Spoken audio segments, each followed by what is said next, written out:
Third Reich faction. That's the Imperium's going to turn to the Third Reich now. But he posted a picture on Twitter with Sean Dean. He's got his castle. It says justice on it. and then somebody says Hook is some fucking girl says on Twitter, Hook is what? Stokely, I hate your ball ass so much. And then Big Stoke on Twitter goes, wow, Hook will pay for his crimes. It was confirmed that there was a forearm fracture which required a cast. I am distraught. I rolled dice with my left hand, so I'm... Please don't make me sue this company, Tony Khan. Please, you know that a portrait of your father that's hanging in your office? Well, once I own this company, I'm replacing it with a big-ass photo of James Brown. Yep. Every time you see the Godfather of Soul sweating in drug-fueled rage at the Apollo, you're gonna think of me. Sounds pretty miserable, bro. Do the right thing. Punish this little bastard Hook and write me a fat check. By the way, here's a photo of me with my best friend Al Sharpton. It means absolutely nothing, by the way. Blushing face. But somebody tweeted, he tweeted, Hook is a piece of shit, and then somebody tweeted this. Some woman, I dated a 5'8" guy who taunt every jack. Oh wait, I dated a 5'8" guy who taunt every jacked. 6'3" bro he met until they pulled their first back to beat him up. Whereupon my ex would go, hey, come on. I'm a little guy. I'm just a little guy. No, it's just also my birthday. I'm a birthday boy. It somehow always worked. And then Stokely just quote tweets it. Fuck you. Antonio Brown, but who the fuck's in the background? It's Hook. It's fucking Hook. And then he's getting twerked on by some fucking broad. My t-shirt money is now in the ass crack of some fucking stripper. So thanks, Hook. But I don't. But Jesus Christ, this is the greatest fucking thing I've ever seen. Clip it. But actually, hey, it worked out in the long run. I actually do hope they make another season actually, because I would love to see the American Dragon on Total Bellas start memeing on John Laurinaitis. You have live footage of John Laurinaitis in his living room calling somebody in his underwear saying, "Hey, bud, you fired." What did Max Caster say about me? Like I'm embarrassed the fact that I'm hosting a post show for this crap. I'm proud of you, Carl. I love this. We did our Valentine's Day post of Hooked on You, but it was mainly for Jamie Hayter and only Jamie Hayter. It's not right. It's not right. It's fucking trying to build an account and we get this bullshit on the account. Great. But also follow a simp account. Okay. Okay, but here's the thing, because those people, this is networking. We actually networking. follow. You got it was a business decision. It's a business. You have to follow these people. This is like following. If you want a stan account, you got to follow the other stans. And when you get big, you get rid of them. You get rid of them after that. It's over with. I open up our Instagram and the first thing I see is Pro Wrestling Simp, and I'm like, what is this? I don't look at that. I don't look at that stuff. Decision. It's a business decision because that guy promotes us, and then when we don't need him anymore, we toss him aside. That's what happens. Yeah, well, Libri got go fucking slap it on a t-shirt and continue to use the move forehead. Did this guy just say fucking forehead? What? This guy say forehead? Yes, I did. You think I fucking wouldn't catch that? You think nobody on this program would catch that? But I did. For weird. You almost didn't. For weird. Let's be honest, you almost didn't. Weird champ. This is what we resort to here. All right, next up. Unbelievable. Five head. Next Poggers. Up, we have. Why people happy? Pagu.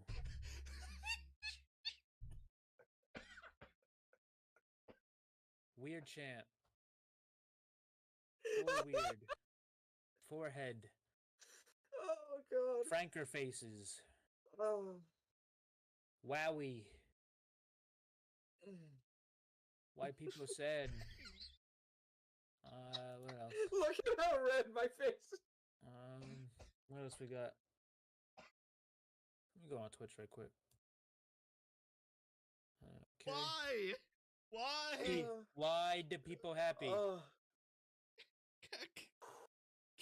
KW, LOLW, XQCL. All right. Acclaim promo now. We were backstage. Okay. They're just like, yo,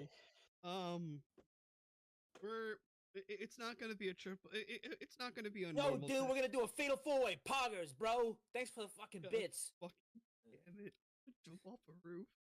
Well, they just lost Gunther, so I don't know how that is gonna survive. But what's it called? But the Third Reich faction. That's the Imperium's gonna turn to the Third Reich now. But He posted a picture on Twitter with Sean Dean. He's got his castle. It says "Justice" on it. and then somebody says Hook is some fucking girl says on Twitter, Hook is what? Stokely, I hate your ball ass so much. And then Big Stoke on Twitter goes, wow. It's Wednesday, guys. You know what that means. It is time for your weekly dose of the Pro Wrestling Injection right here on the Pro Wrestling Injection YouTube and Twitch.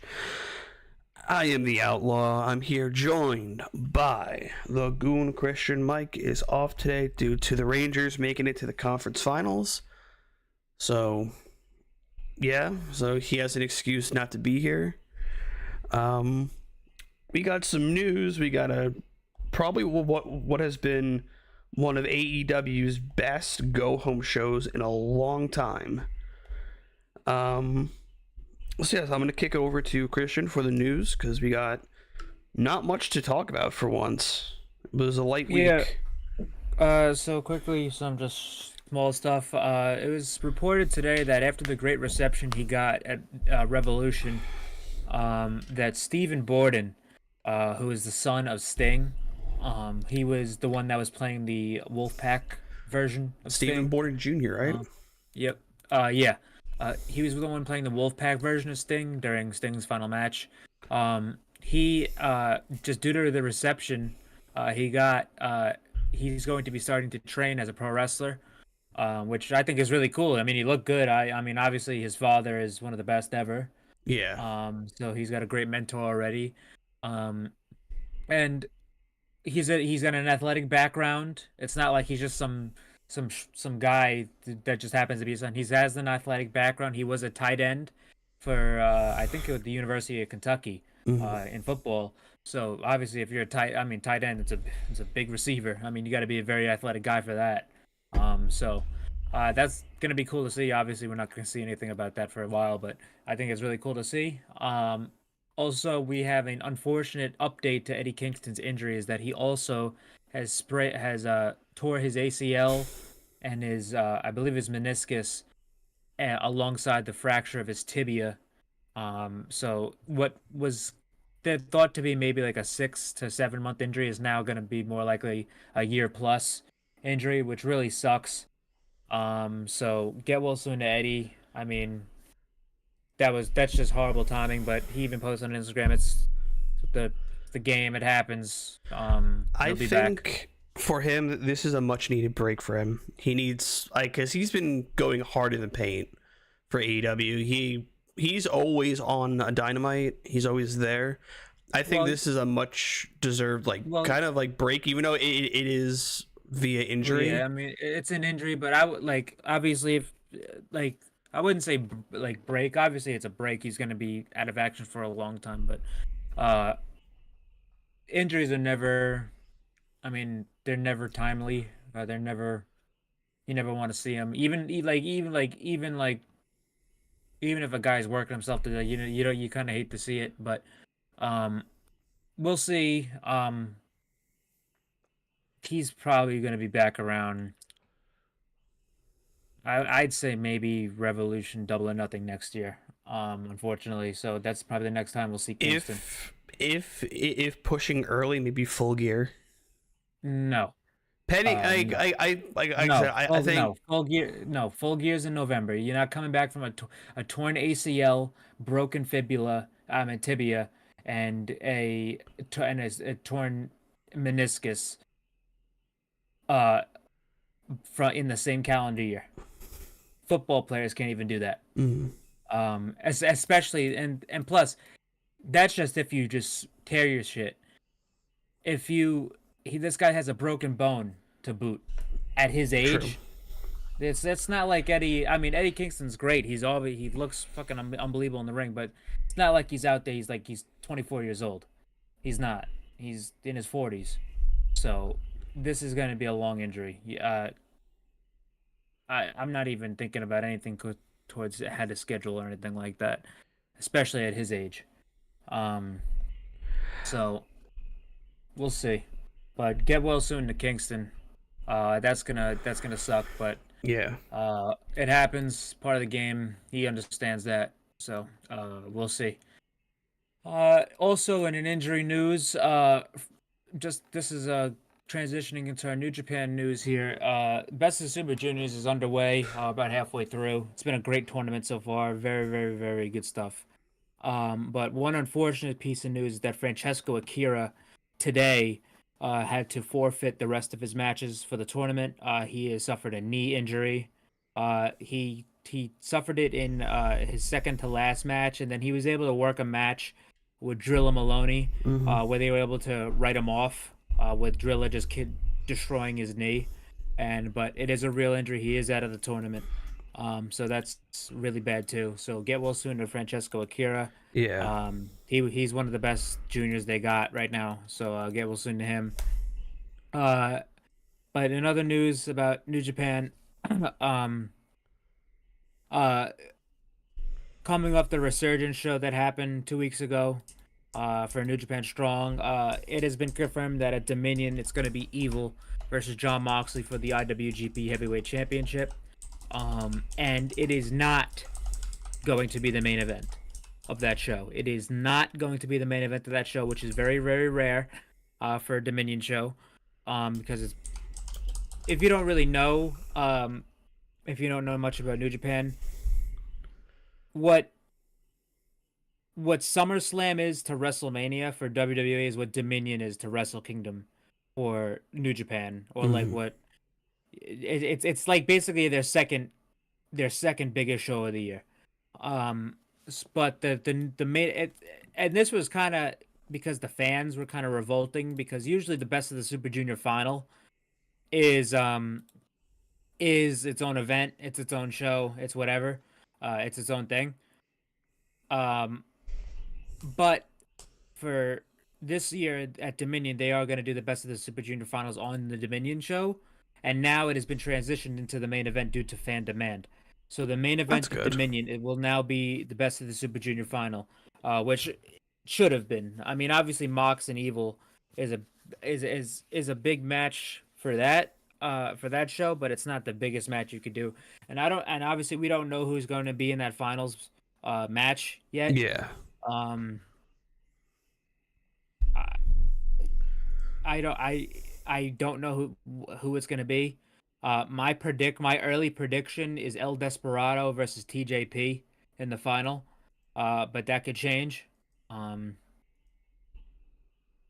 Those guys might not even make it to the final, but that's really what I'm foreseeing. But it's going to be the main event, and that's probably where it should be. And on that show, you will also get your G1 lineup.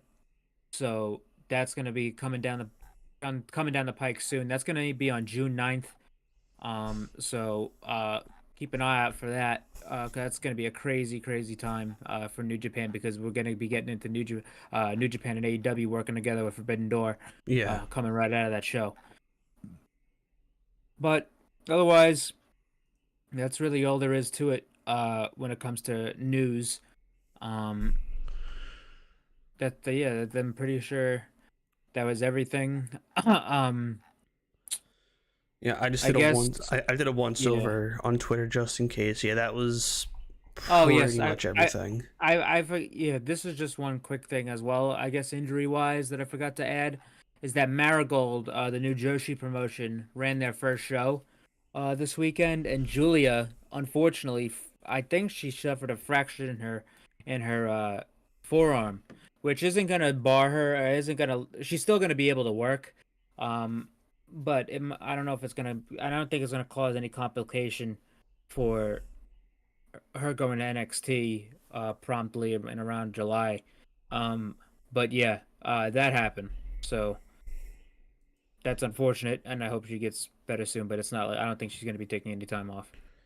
Yeah, because we just got a follow on Twitch. Thanks for the follow, Starchild. Appreciate it. Keep on forgetting, I had like the notifications turned on. I just hear Tony Khan will pay for his crimes every time we get a follow or a sub. Always and never ceases to fucking scare the shit out of me. All right, so we had a Dynamite tonight. It was a pretty good one at that. We started off today's show with Orange Cassidy and Will Ospreay versus Trent and Roderick. We had a new intro. This is just for their promotion with Mad Max Furiosa. It was pretty good. Yeah, it was cool. I mean, I've never seen Mad Max, but I mean, it looked cool. So, I mean, everyone's saying that the Warner Brothers partnership with AEW is gonna fucking lose their deal. I don't think so. They just promoted their, like, Warner Brothers just gave AEW a promotion of their movie that is in IMAX. By the way, that is a big promotion of a movie. That's a big time movie. That's the biggest movie coming out until probably Deadpool in theaters. So, I mean, it makes sense. It's funny because I was thinking of Warner Bros. Discovery, and this is a very, very off topic, but I mean, I guess it's a cool thing to speculate about. But since Warner Brothers Discovery and AEW have a good relationship, there's also another Warner Brothers property or properties that's going to be the talk of the town in the video game sphere coming up next Tuesday, and that's the official launch of Multiverses. Basically it's like a Warner Brothers version of Smash Bros. It's on basically every platform. It's like basically it's like Bugs Bunny, Arya Stark from Game of Thrones, Jason Voorhees. You got fucking Adventure Time Cartoon Network characters, Matrix characters. Like LeBron James is in it. So you got a bunch of these characters in this Multiverses game. And I'm just saying, since it's the Warner Brothers thing. Put Kenny Omega in the game, bro. Put Kenny Omega. So listen, I had 3 requests for characters in that game: Kenny Omega, Tony Soprano, Walter White. But anyway, maybe Warner Brothers listens to this and they'll put Kenny in the game, but we'll see. Well, we've come to the conclusion that Tony Khan has probably listened to our show. Back when it was on like a Facebook group. That's a lie and a fib. It's a lie. I'm gonna call a spade for some of the things. Listen. When like we started doing it after they had Mark Henry stop doing It's Time for the Main Event, and we started doing it again, and then lo and behold, on a random episode of Rampage, they had the motherfucker do it. It was time for the main event. There's something it's in the Oxford Dictionary. It's called a coincidence. I think not.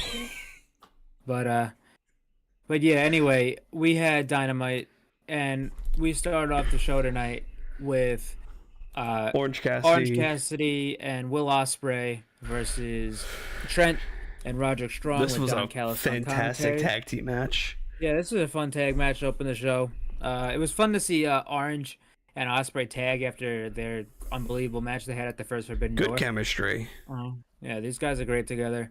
Pretty cool stuff. Obviously, it makes sense because obviously Ospreay's with Callis, and Callis is looking at Orange Cassidy. There was a point in this match where Callis actually did save Orange Cassidy from the end of Heartache, which ended up not working out so well. Yeah, because he ended up getting a end of Heartache anyway.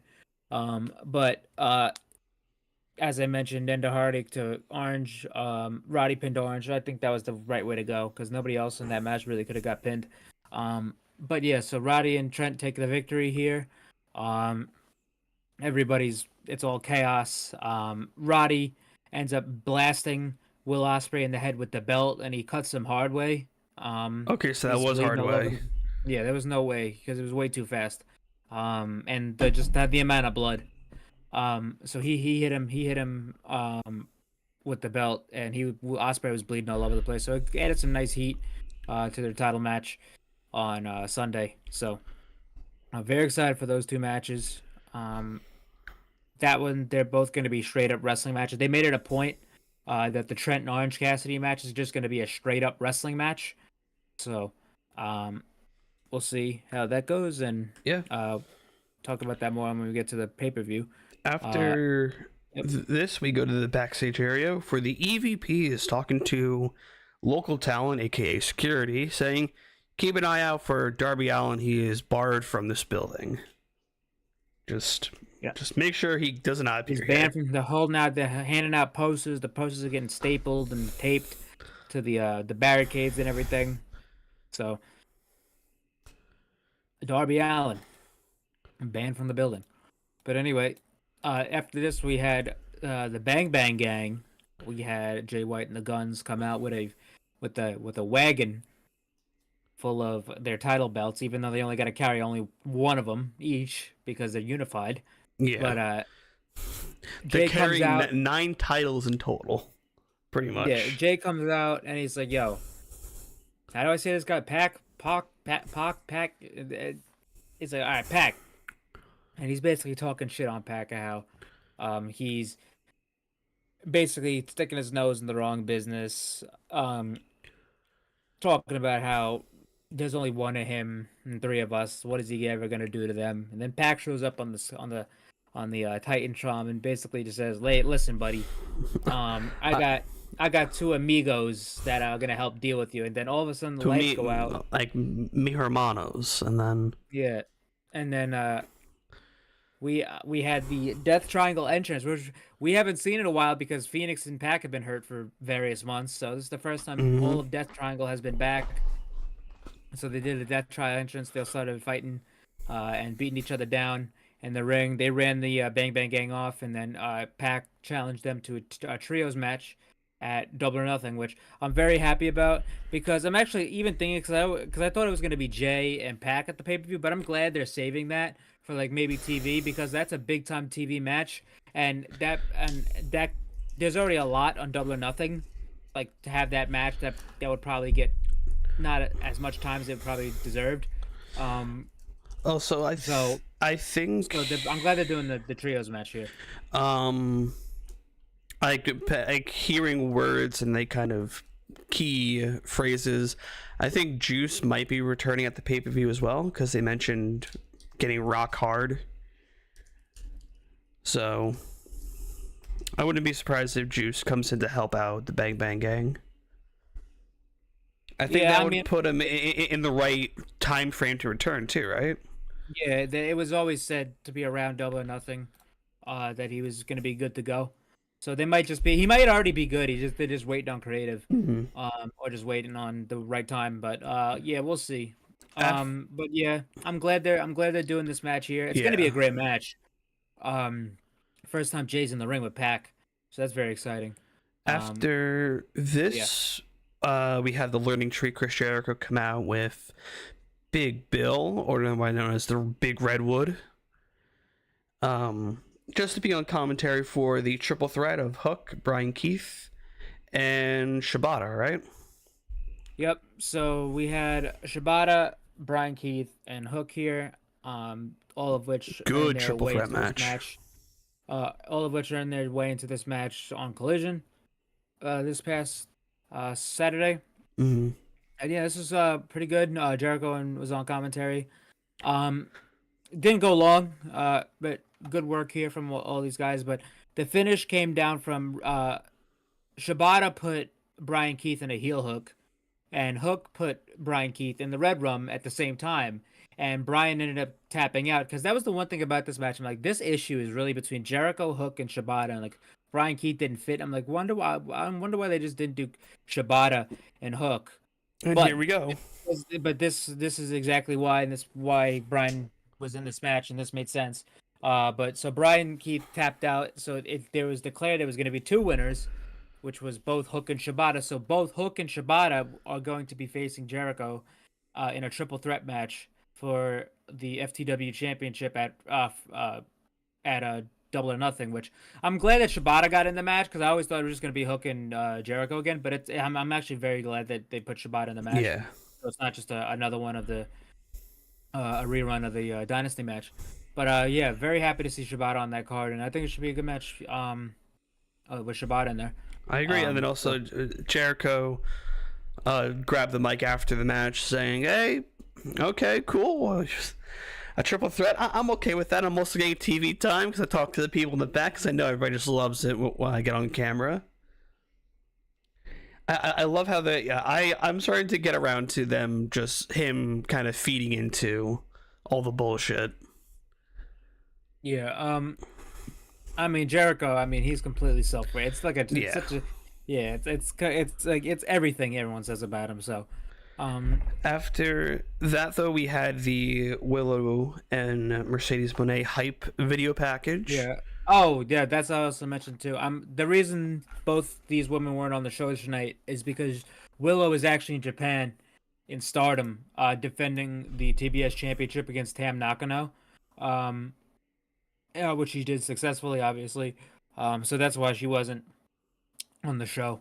And plus, they didn't really even need to be on the show. Yeah. They already did their go home segment last week, so this was fine. It showed the footage from the New Japan Strong match they had last year, where Mercedes got hurt, and yeah, this is completely fine. Mm-hmm. After this, we also had a new Young Bucks shoe commercial. My brain exploded when I realized it was the pumped kicks, pretty much bringing back a 2000s style, doing the John Cena pumps.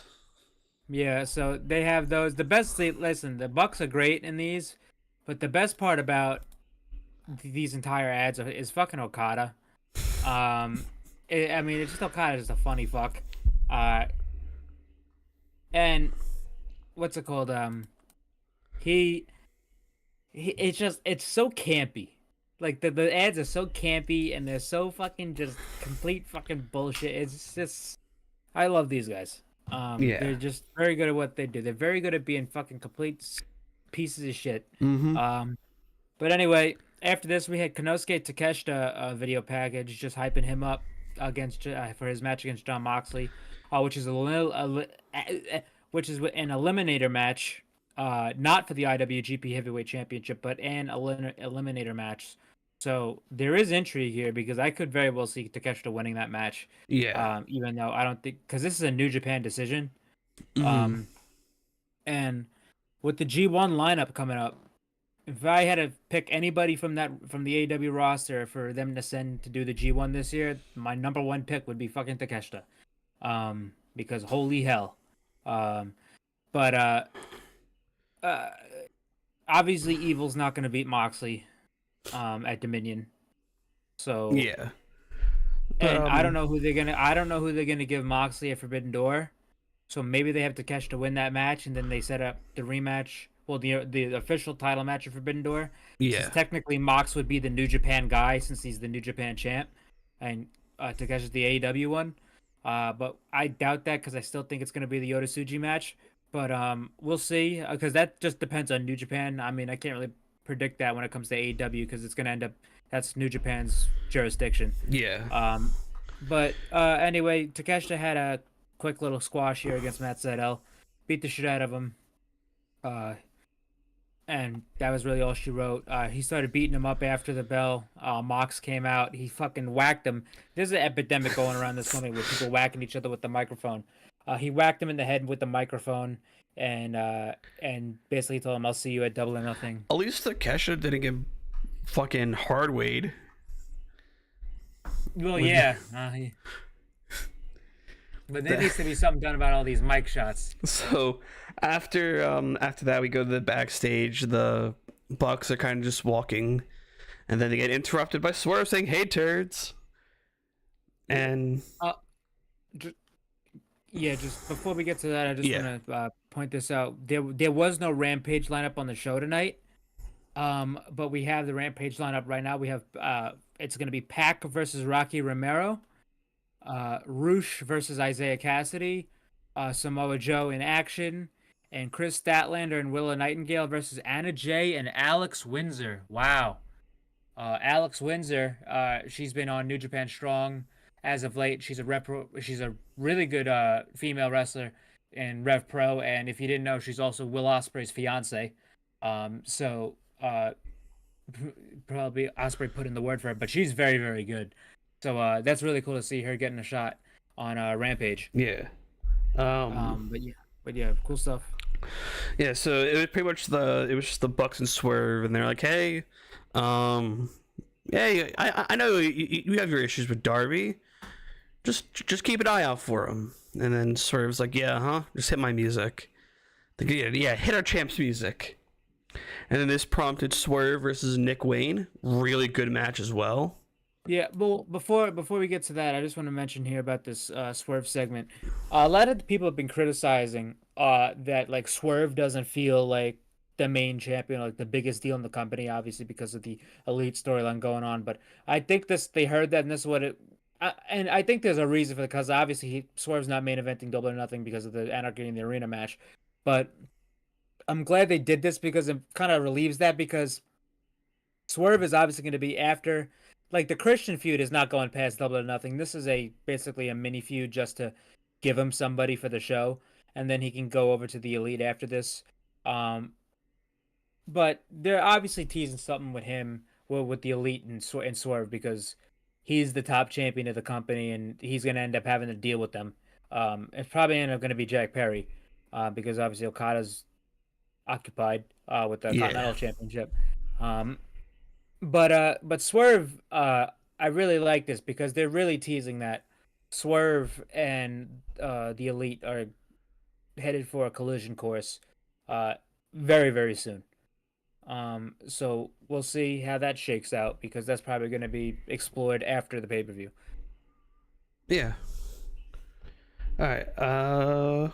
Yeah, so then we had Swerve and Swerve versus Nick Wayne, which I was surprised they didn't do this last week, because they were both in Washington in their hometown, and they've had matches in Defy there, and both guys are very much linked to the state of Washington. I think it was because they needed like the caveat to kind of push more for this.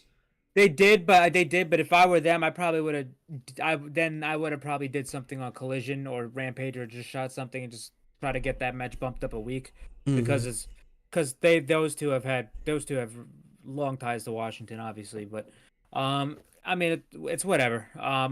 But they had a great match here. They never missed, these guys. Their indie matches, their AEW matches. Nick Wayne's first match in AEW was against Swerve, and I believe this was the second one here. But this was great. Great match. Swerve was whipping his ass, literally, with his belt. He caught him in the gooch area on the second whip. Yeah, and which was fucking painful to see. Swerve ended up taking him to task, and then he ended up finishing him off with the house call kick. Nick was actually using the house call kick on Collision, so they made sure to do a call back to that. So Swerve puts him out with the house call. Here comes Kill Switch to try to fucking ruin everything. Here comes Mother Wayne and Christian. Then so Swerve immediately gets Kill Switch out of the ring, and then he's about to go get Christian. Christian dips out of the ring, and as Swerve is chasing Christian, Swerve, without skipping a beat, does a house call kick to Kill Switch as he was running, which was picture perfect. Chased Christian all the way to the backstage area, and I already knew where this was going. I was like, no, Christian can't do it again. Yeah. As soon as I saw them like not go to like a segment or anything, and then them chasing him out the zone, they can't do it again. This guy's gonna get another count of Grand Theft Auto. So what does he do? He instead of a black SUV, it's a white SUV. So we're getting racist on cars here. So he grabs the guy out of the SUV, throws him out. He's about to steal this guy. Christian, he smiles and does the peace sign. So he's driving off, and all of a sudden the black SUV fucking cuts him off at the pass. and everyone's like, "Oh shit, what the fuck?" And all of a sudden, you see it's Prince Nana, who was attacked by Christian Cage 2 or 3 weeks ago, and so Swerve ends up dragging Christian out of the car. They end up fighting. Yeah, because they all couldn't on get the top of door car. open. Like, I think he Well, was he will supposed to... Christian. Well, no, Christian wouldn't unlock it. Well, see, I think what was supposed to happen was when he put it in the park, it was supposed to, the door was supposed to Well, fuck that. be able Well, to no, open. Fuck that. This was 10 times better. Drag him out the window. I'm glad he fucking did open the door. Fucking so he drags him out the window by his hair. And they start fighting up on top of the car. Swerve ends up giving Christian a DDT on top of the car, and then Nana gives him a chair, and Swerve's about to give Christian a concerto, fucking a concerto here, and he misses him. Christian runs away, and that's how they ended the segment. I thought this was fucking great. I wish, to be honest, I mean, this was great. I mean, I thought they could have ended the show with this. Cause, they they definitely could have. But yeah, this is how they ended the first hour. But this was well, I kind of close to the first hour, but this was real good. After this, we had Malakai Black versus Kyle O'Reilly. Another great match. Like they were firing on all cylinders tonight with their matches. This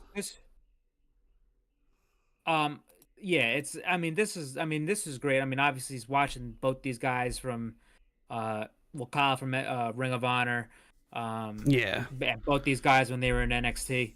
And this was I really don't think they ever had a one-on-one match in NXT. I don't believe so, they did it all because Malakai was up by then by the time Adam Cole and them really got going. Because I think the only singles matches he had with one of those guys was with Adam Cole. I'll check cage match. I guess.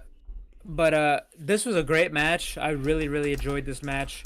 Malakai Black singles match on Dynamite. What did we do to deserve this? I might as well fucking play the lottery, because that's how rare that shit is, unfortunately. But this was a great match. I loved the finish where Malakai baited Kyle and he faked him out with a knee strike, and then he ended up hitting the end. He put Kyle out, and that was all she wrote.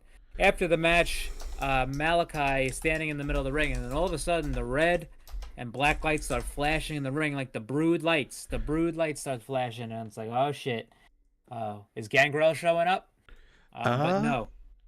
Going off by just typing in kind of like Kyle O'Reilly versus Tommy End, Kyle O'Reilly versus Alistair. Nothing. This is their first ever like match together. They've never fought anywhere. Yeah. Which was like that's kind of interesting too. That's crazy. Yeah. But anyway, that's actually, I mean, that's crazy how they never. Well, I guess unless cage match is well, being I don't know. fuckery. Well, it's not. Yeah, no. Kyle was when Malakai was doing, like, when he was even in his NXT Championship run, Kyle was still a tag guy with Bobby and Roddy. Anyway, in the Undisputed Era. But all of a sudden the lights start flashing, and then Copeland before Copeland gets on the screen, it cuts to the ring, and I'm like, they're hanging on this shot for a little bit. Something's about to happen. And all of a sudden, no, actually, scratch blood. that. Aleister Black versus Kyle O'Reilly happened in 2017. It did, okay. Okay. But the blood rain started coming down, and it wasn't even blood rain. It was a blood fucking fucking fire pump. Is how fucking hard this shit shot out at Malakai. Malakai got hit so hard it like bent him, and it like ripped his ankle because he slipped on all this fake blood. And he's fucking covered head to toe. Malakai, this was fucking fantastic because Malakai is completely red.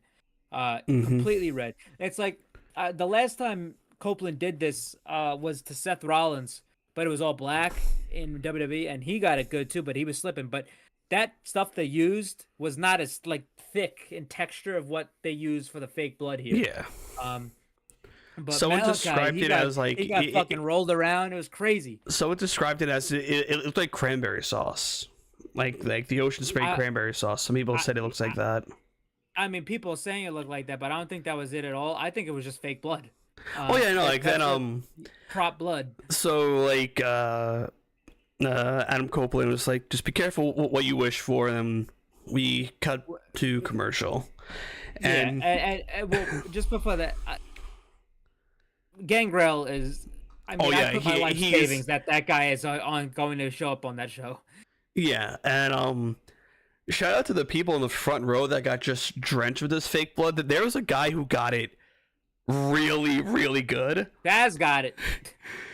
Like, because I think it was like during the entrances for the women's tag match, this guy had like he got it so bad that like AEW had to give him a towel just to like clean himself up. Well, yeah, because all on the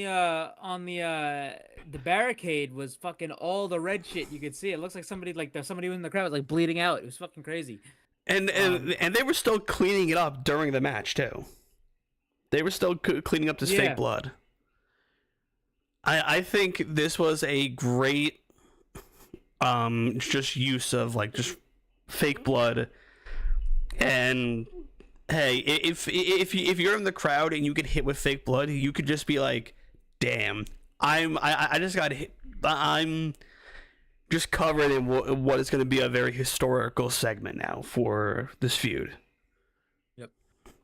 But anyway, very excited for that match. After this, we had, I believe, we had just a little thing about Bryan. Yeah, we had the Anarchy in the Arena hype package after this. Yeah, it was just the hype package. Then after this, we had Toni Storm. Timeless Toni Storm. Timeless Toni Storm and Mariah May versus Harley Cameron and Saraya in a tag match. And this is pretty good. Did one of them get busted open during this match? Because I saw Mariah's nose. It was barely anything. Okay. But it was Mariah's nose a little bit. Because even during the Serena Deeb part, I saw like a decent amount of blood in the center of the ring. That's why I was like, that was from Ospreay. Okay. That was still from Ospreay. What's it called? That was still from Ospreay because I know they change out the canvases after every segment. I watched the video. They put a mat on after the Ospreay match. They put another mat on for the Malakai segment, and then they took that mat off. And was just the one from the okay. But yeah, so this is pretty good. I like the part where fucking Toni headbutted Harley, and she did the fucking Nelson from Simpsons. She came out in Serena Deeb's flag, like, because she did her striptease on Collision. Which brought the IWC to its fucking knees. Fuck the IWC. My entire timeline was just fucking filled with that segment. I was like, okay. Because the IWC, they've never been outside before. That's why. And I I'm gonna get us taken off air if I have to talk about the IWC on here. Because just watch Moxley's AEW and what he says about Twitter. I did. It's not even that. I hope all the people in the IWC actually learn the touch of a female that isn't their mother. No, that's not extreme enough. I'm talking about physical harm. But anyway, Jesus fucking Christ. Some of these people, bro. It's like I agree that some of them deserve to be purged off the face of this fucking earth. I wouldn't even say that. I'd say just fucking hang them upside by their toes and be like, have them watch wrestling that way. But anyway, because for some people this is a fucking religion. So this match was fun. It was another great match. Like, they definitely meshed well together. Timeless Toni Storm and Mariah May did get the win in the end. Yeah, Serena came out and she nailed Toni in the head with a heel.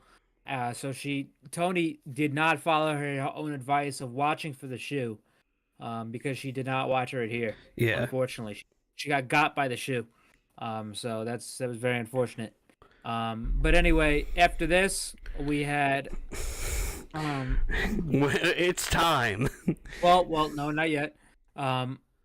We had the Bang Bang Gang. They challenged the Lucha Bros to a match. Well, the Guns did to a match on Collision, and if the Lucha Bros win that match, then the match at Double or Nothing becomes for the Trios Championships. So that makes sense. I think the Bang Bang Gang still holds on to their titles, even if it is a triple threat. Even if it's a trios title match. Anyway, then it becomes time for the main event, and we had the birthday boy Bryan Danielson versus Satnam one in a Singh. billion Satnam Singh. And the first thing, because when this match was advertised, I'm like, what in the hell? But I get it, because it was like a hit put out by the Elite. You find the biggest guy, you try to take your adversary out. But what this reeks of to me is Bryan being like, yo, can I wrestle Satnam on my birthday just because? And they're like, fucking sure, why not? So okay, so that's what this. It was. I mean, it was fine. It's what you would have expected. Bryan, I mean, he can't do no wrong. So he was beaten. So he was getting beaten up by Satnam. There was a great spot where fucking Sanjay went to go clear off the announcer's table, but the announcer's table collapsed. Strongest man in the world. Sanjay's fucking absolutely yoked. I like how I immediately texted, "It's the strongest man in the world," and the next moment he's trying to take the turnbuckle pad off and can't fucking do it. Come on.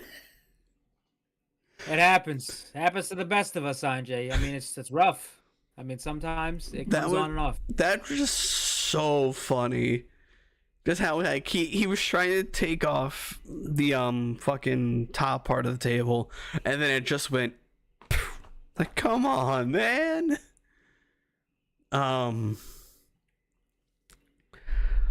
So essentially this match, so they eventually got the turnbuckle pad off. They're trying to get Bryan to kind of run into it, but they end up having Satnam take a bump into it with the Psycho knee. Yeah, Bryan then ends up kicking Satnam in the nuts, and then he gets him down for the labella lock. But all of a sudden, Jeff Jarrett, Jay Lethal, and Satnam Sanjay hit the ring, and we got a rare DQ finish. I think this might be the first ever DQ finish to a show in AEW history. What, to close a show out? To close a show, I believe so. Because there's been DQ finishes before, but to close a show out, I don't think I've ever seen it. But I'm not 100% certain because it's been so long. They start beating him down. Here comes the Elite with an envelope full of money. The Elite tell him, get the fuck out of here. You did, and rubies. They sent them away. Satnam actually punched through the fake guitar too, so that was pretty cool. But once they went away, here comes the Bucks. They start beating down on Bryan. And then Bryan starts beating down on the Bucks, and here comes Okada. Yeah, because after the failed EVP trigger attempt. Yeah, then Okada, he ain't having this shit. So Okada starts walking out, but then here comes the scapegoat, Jack Perry, to blast Bryan from the back.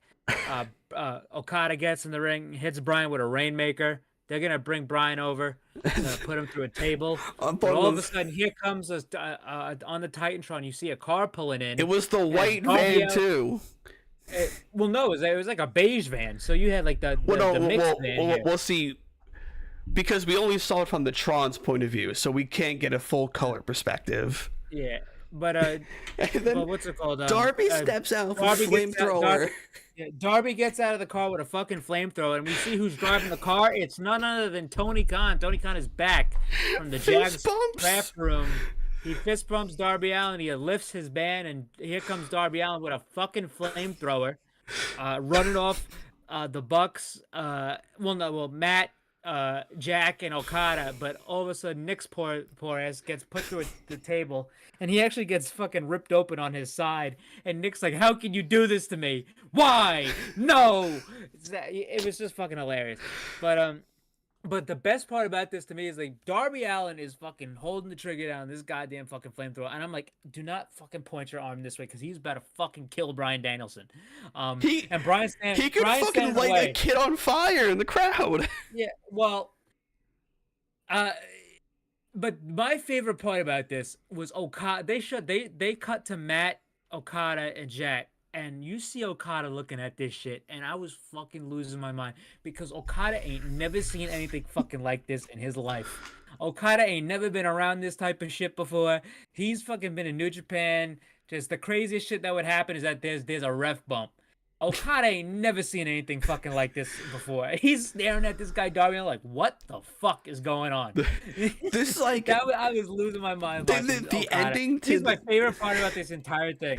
The ending to this Dynamite was on the level of like a SmackDown versus Raw like story mode cutscene.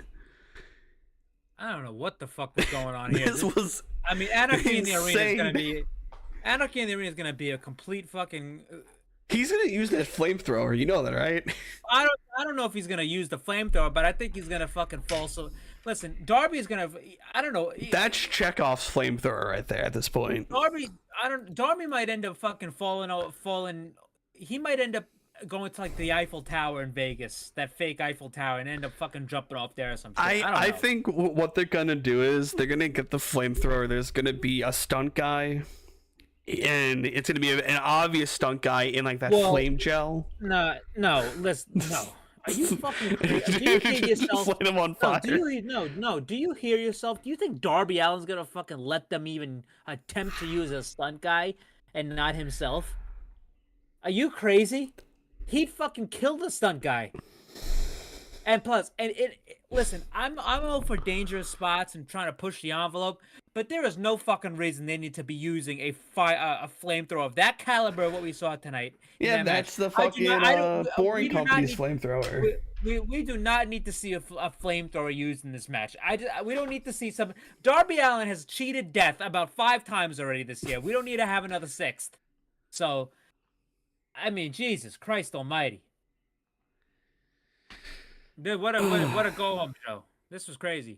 It's just gonna be like, God, wrestler of the week.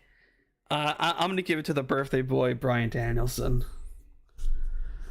He deserves it. I was gonna give it to Darby, but I'm like, I don't know what the fuck to do. I'll probably say that for Sunday. I'm gonna go with somebody who I've been really very, very pleased watching the best of the Super Juniors right now. That's Drilla Maloney. Guy's a fucking star. Guy's awesome. He's been great in the best of the Super Juniors.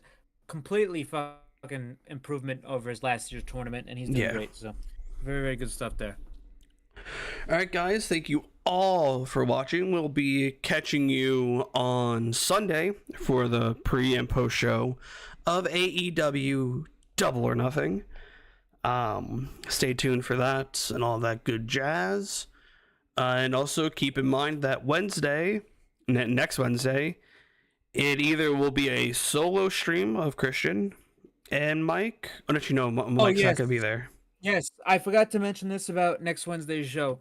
They did promote on the show that the Casino Gauntlet. A Casino Gauntlet match like how we did at Daily's Place for who's going to face Swerve at Forbidden Door. And Excalibur really, really pushed on commentary saying that there's going to be a lot of international talent on that show. So it's probably going to end up being won by a New Japan star. So I'm very excited for that. Fun little housekeeping thing that I saw after Jack dumped the Woo Energy onto Tony last week. There was fan cam footage of him drying his hair off and he was mocking Taz's old entrance.